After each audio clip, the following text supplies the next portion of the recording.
Reliance infra, Reliance power और Reliance capital जैसी कंपनियों के शेयर दौड़ लगा रहे हैं। वजह है कि कहीं प्रमोटर का सपोर्ट बढ़ रहा है तो कहीं कंपनियों के पुराने कष्ट दूर हो रहे हैं।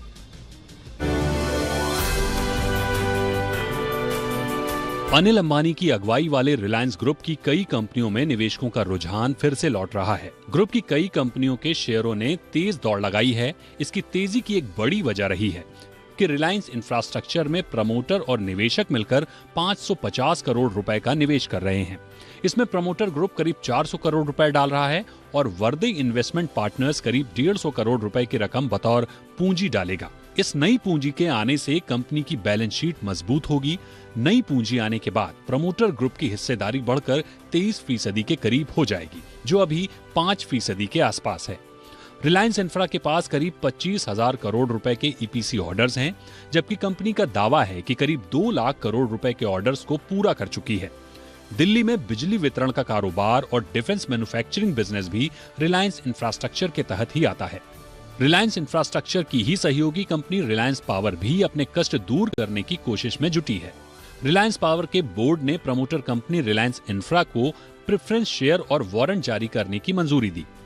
इससे कंपनी के कर्ज में 1325 करोड़ रुपए तक कमी आएगी। रिलायंस पावर रिलायंस इंफ्रा को 59.5 करोड़ शेयर और 73 करोड़ वारंट जारी करेगी। नए शेयर जारी करने के बाद रिलायंस इंफ्रा की रिलायंस पावर में हिस्सेदारी बढ़कर करीब 25% हो जाएगी, जबकि सारे वारंट शेयर में बदलने पर हिस्सेदारी बढ़कर 38% तक हो सकती है। कंपनी के मुताबिक इस कारोबारी साल के आखिर तक 3200 करोड़ रुपए का कर्ज घटाने का लक्ष्य है। अनिल अंबानी की रिलायंस ग्रुप की ही एक और कंपनी रिलायंस कैपिटल के लिए भी कुछ अच्छी खबरें हैं।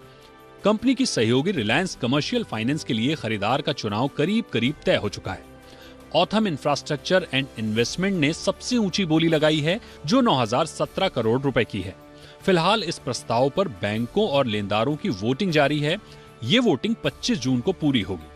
मामले के निपटारे के बाद रिलायंस कैपिटल का कर्ज करीब 9,000 करोड़ रुपए कम हो जाएगा। ग्रुप की ही एक और कंपनी रिलायंस होम फाइनेंस के लिए भी बोलियों पर वोटिंग जारी है। इसके लिए भी ऑथम इंफ्रास्ट्रक्चर एंड इन्वेस्टमेंट की बोली सबसे ऊंची पाई गई।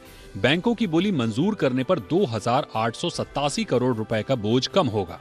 रिलायंस कैपिटल के लिए अच्छी खबर यह भी है कि बैंक कंपनी के लोन खातों पर लगा रेड फ्लैग भी हटा रहे हैं। यस बैंक और एक्सिस बैंक ने कंपनी के ऊपर से रेड फ्लैग स्टेटस हटा लिया है। यस बैंक का एक्सपोजर करीब 987 करोड़ रुपए का है, जबकि एक्सिस बैंक का 588 करोड़ रुपए का लोन है। रेड फ्लैग अकाउंट का स्टेटस हटने की वजह से कंपनी की संपत्तियों की बिक्री कर पैसे जुटाने में आसानी होगी और प्रोसेस तेज होगा। रेड फ्लैग हटने का सबसे बड़ा फायदा साख के तौर पर होगा।